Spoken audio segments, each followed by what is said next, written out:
It was a warm morning in Corvallis, Oregon, on May 24, 2004. Birds chirped lazily, the sun spilling golden light across the quiet streets, and the kind of calm, ordinary day that could belong to anyone's memory. For 19-year-old Brooke Wilberger, it was just another chance to catch up with life, family, and the small joys she loved.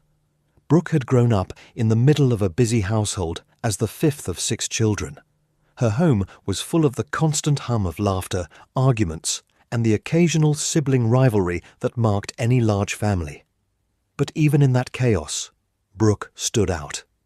There was a quiet determination in her, a kind of gentle energy that drew people to her. She loved basketball, snowboarding, and running, and she carried herself with a mix of resilience and kindness that left a lasting impression on everyone she met. At 16, Brooke began dating Justin, a childhood friend from the same tight-knit community. Both came from families deeply rooted in the Church of Jesus Christ of Latter-day Saints. Their shared faith gave their relationship a sense of grounding, something that mattered deeply to Brooke. While Justin left for his 2-year mission in Venezuela, Brooke headed to Utah to study at Brigham Young University, pursuing a path that was personal and meaningful to her. Speech had been a struggle for Brooke as a child. She hadn't spoken until she was 4 years old, and that early difficulty left a lasting impression on her. She developed a deep empathy for others who faced challenges in communication, which inspired her to pursue a future in speech pathology. She wanted to help others find their voices, to give them the confidence she had worked so hard to build in herself. Despite her soft-spoken nature, Brooke was fearless when it came to standing up for what was right. She had a strong moral compass and a courage that belied her age. Friends and family knew they could rely on her to speak up when it mattered most. By the end of her freshman year at BYU, Brooke was ready to spend the summer back home in Corvallis. Like many college students, she also wanted to earn some extra money. Her sister, Stephanie, who managed the Oak Park apartments with her husband, offered her the perfect opportunity. Brooke could stay with them for a few days, help around the apartment complex, and still have time to reconnect with friends and family. The morning of May 24th began like any other. At 10 a.m., Brooke was seen outside, a bucket of water in hand, carefully cleaning the outdoor lights of the complex. The sunlight caught the glint of water as she worked, methodical and calm. Her sister had planned to meet her later for lunch, unaware that this ordinary day would soon transform into a nightmare. When the clock ticked past 1 p.m., Stephanie began to worry. Brooke hadn't shown up for lunch, nor had she returned to the apartment office. Assuming Brooke might have been talking to a resident or finishing another chore, Stephanie stepped outside with her children.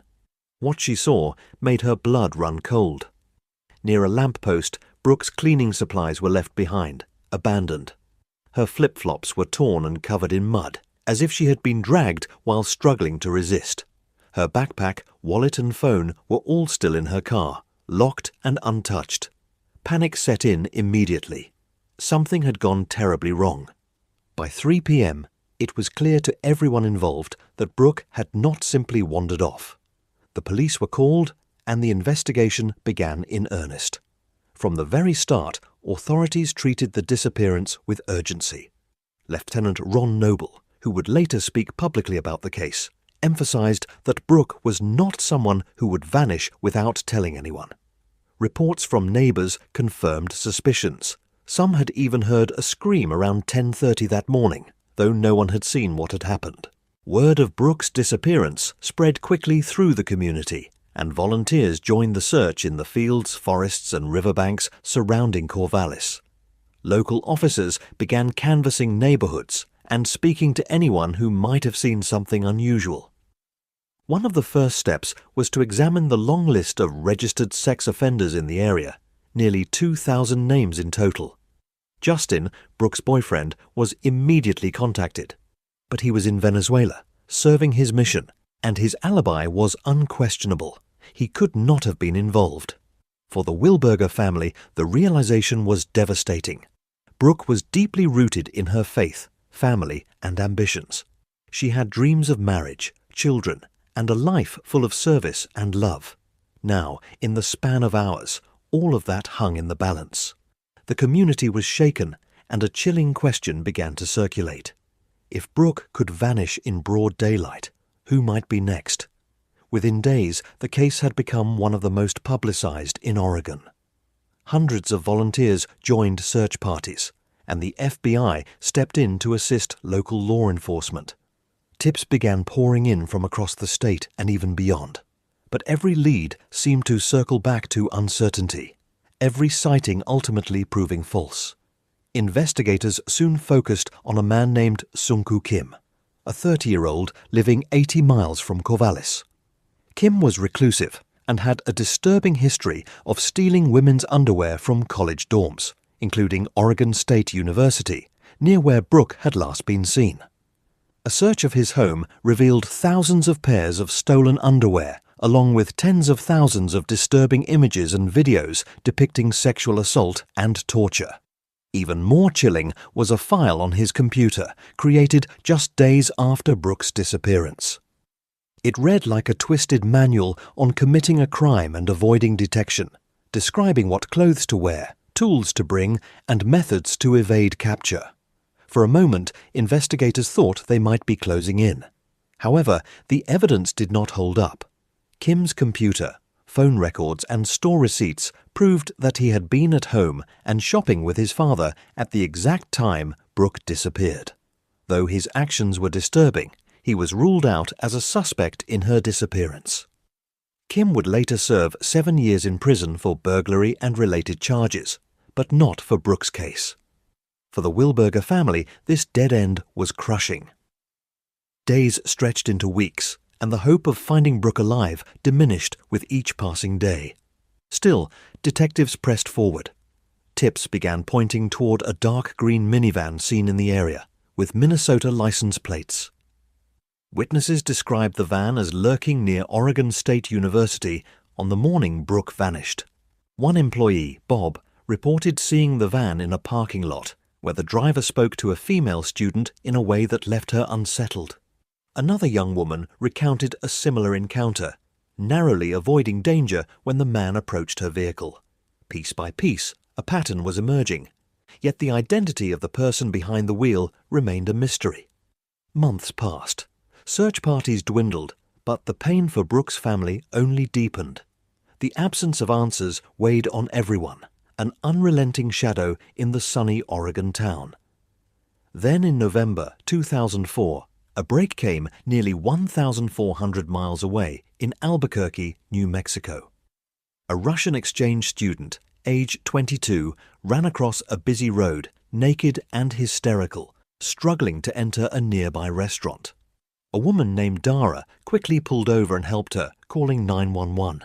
The young woman recounted a terrifying ordeal. A tall, broad man had grabbed her, pressed a knife to her throat, bound her with her shoelaces, and sexually assaulted her.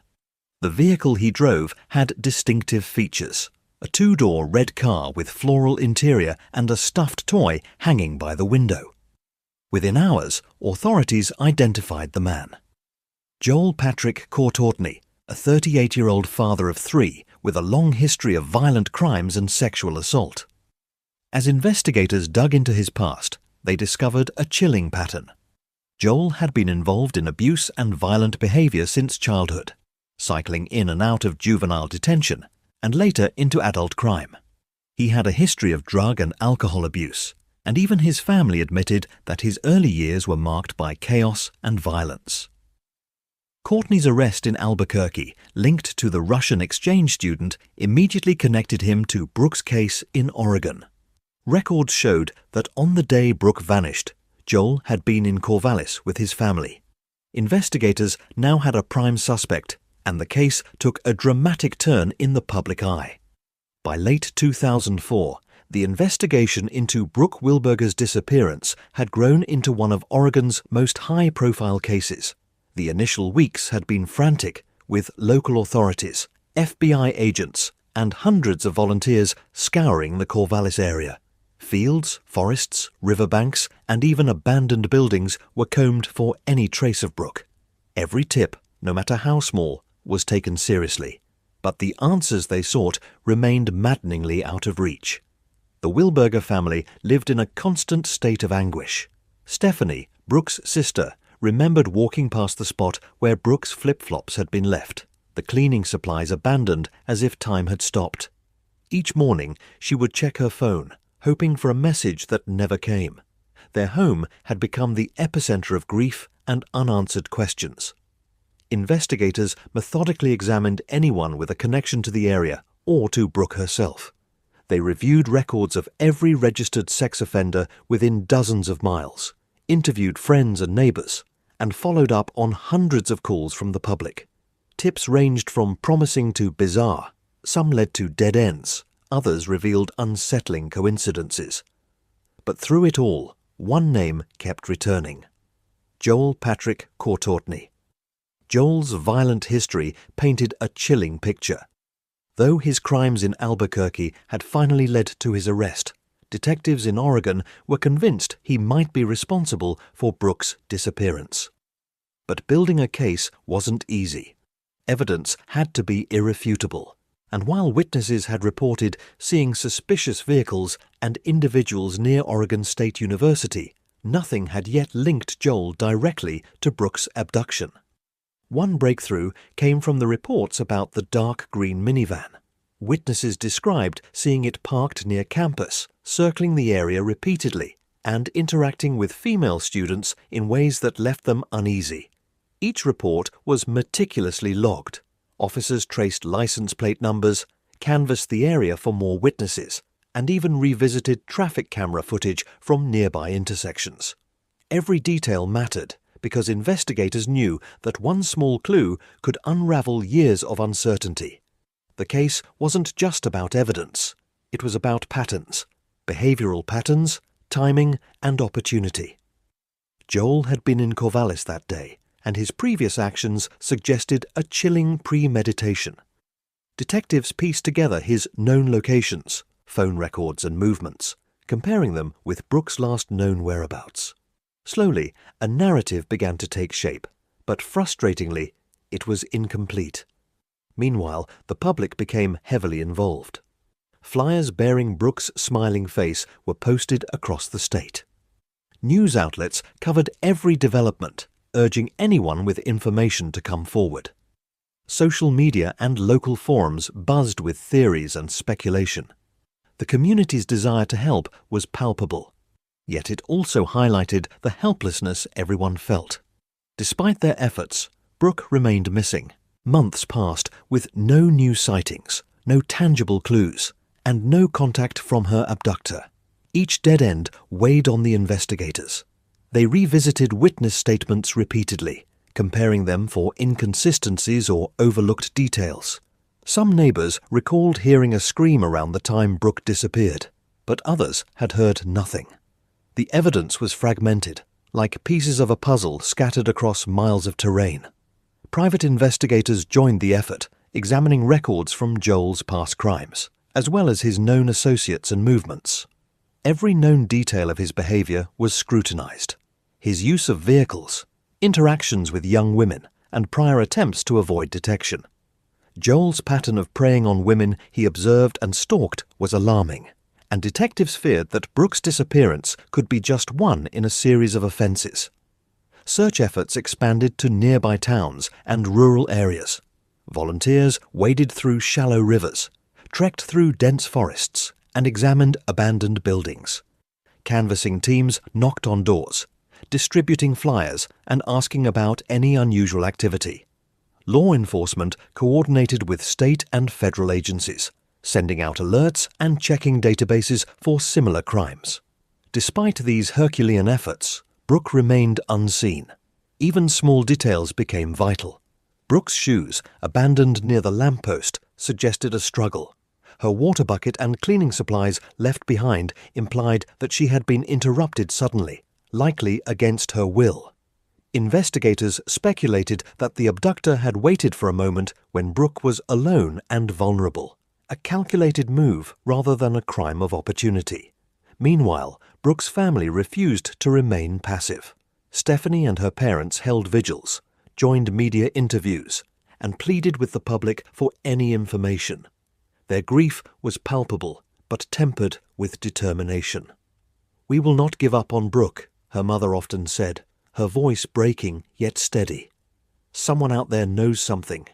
We just have to find the courage to speak." Investigators also had to rule out potential suspects, including acquaintances, neighbors, and even strangers who had been in the area. Each lead required thorough examination. Phone records were cross-checked, alibis verified, and patterns analyzed. The process was painstaking and emotionally draining, but no stone was left unturned. Over time, new strategies were implemented. Forensic teams reviewed the crime scene with updated technology, hoping to detect trace evidence that had been missed. Officers revisited interviews with students, residents, and maintenance workers, asking questions in new ways, looking for memories that had resurfaced over time. Every small recollection could lead to progress. Despite these efforts, the case remained unsolved. Months turned into a year, and the sense of urgency never waned.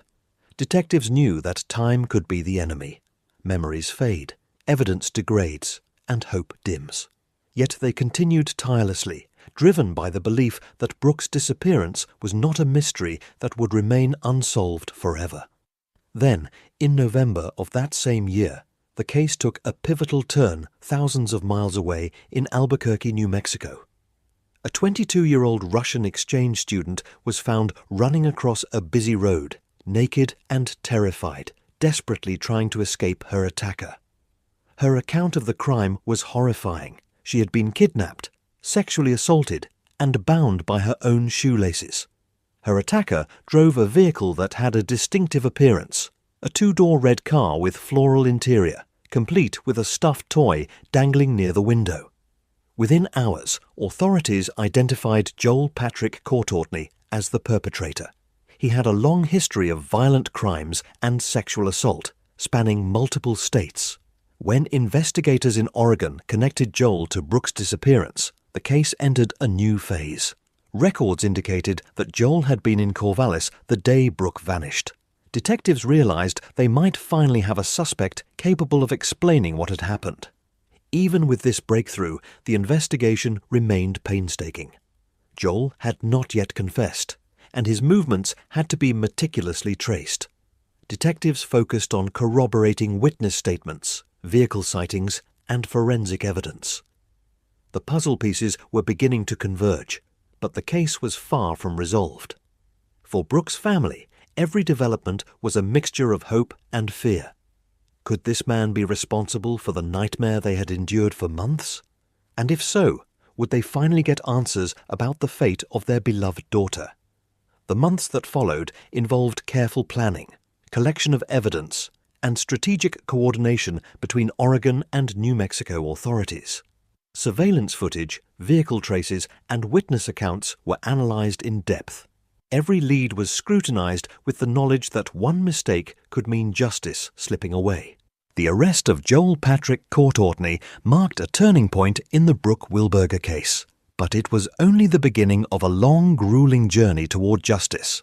Oregon authorities coordinated closely with New Mexico law enforcement, piecing together Joel's movements and connecting him to Brooks' disappearance. Each lead, each witness account, and each trace of evidence became crucial in constructing the timeline of that fateful May morning in 2004. Investigators focused on Joel's vehicle, the dark green minivan witnesses had seen circling near Oregon State University. Forensic teams meticulously combed the van, swabbing every surface for trace evidence. And there it was, Brooks' DNA, intertwined with strands of her blonde hair, tucked carefully inside a hairband found in one of Joel's bags.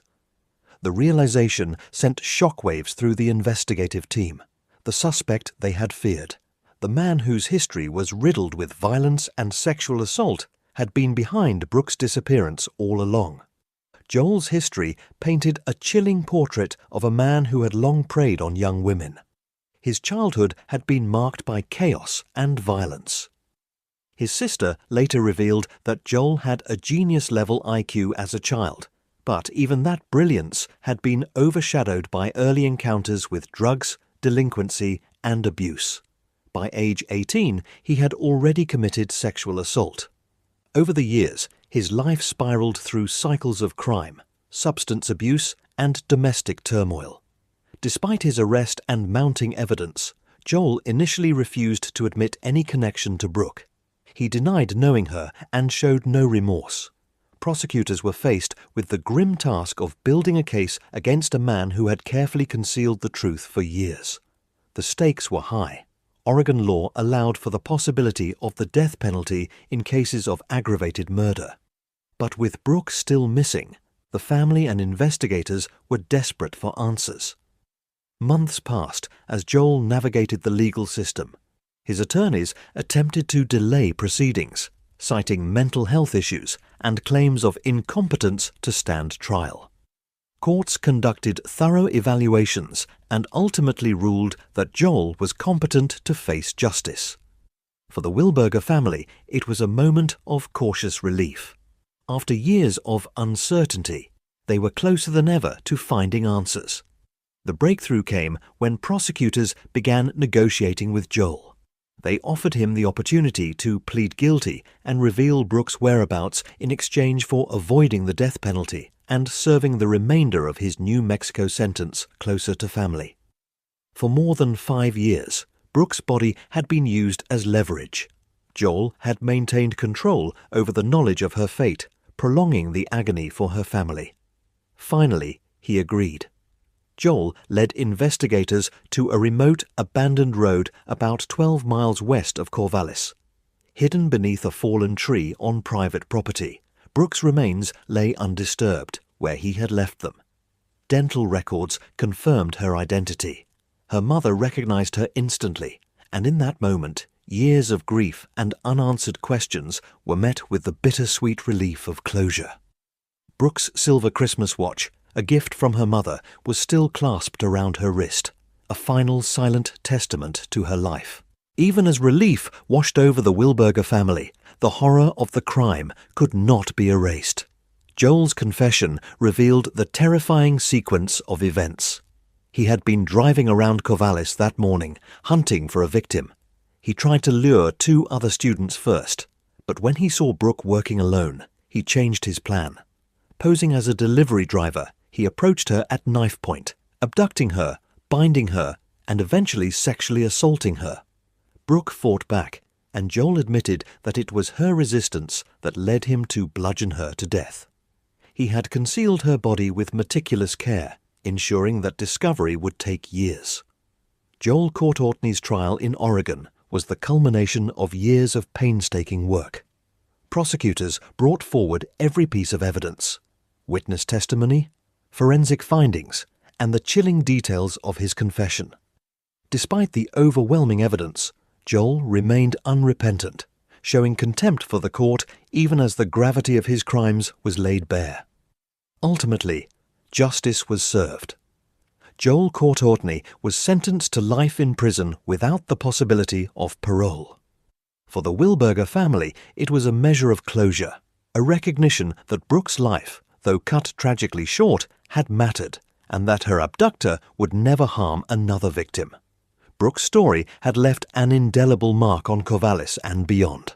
Her disappearance had united a community in grief and perseverance, inspiring countless volunteers to search tirelessly for answers. Her mother took the stage at a public vigil, thanking those who had never stopped hoping and searching, reminding everyone that this case was about love, memory, and the life Brooke had lived, rather than simply closure.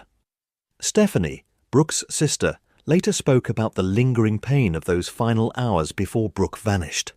She described replaying the events of that morning constantly, wishing there had been a way to change the outcome. Though justice had been achieved, the emotional scars remained. The loss of Brooke Wilberger was a wound that time could never fully heal. Some investigators and prosecutors suggested that Joel may have been responsible for other crimes as well, potentially marking him as a serial offender. The FBI linked him to several additional unsolved assaults and murders in Oregon. One prosecutor even compared him to Richard Ramirez, the infamous Night Stalker, describing Joel as one of the most evil individuals they had ever encountered. For the community, Brooks' case became a defining moment, a story of tragedy, persistence, and the unwavering determination to find answers. It reminded everyone that even in quiet towns, ordinary lives could be shattered, but that love, courage, and dedication could endure. Brooke Wilberger was just 19 years old, a college student with her entire future ahead of her. In a matter of minutes, her life had been stolen, leaving behind grief, unanswered questions, and a community forever changed.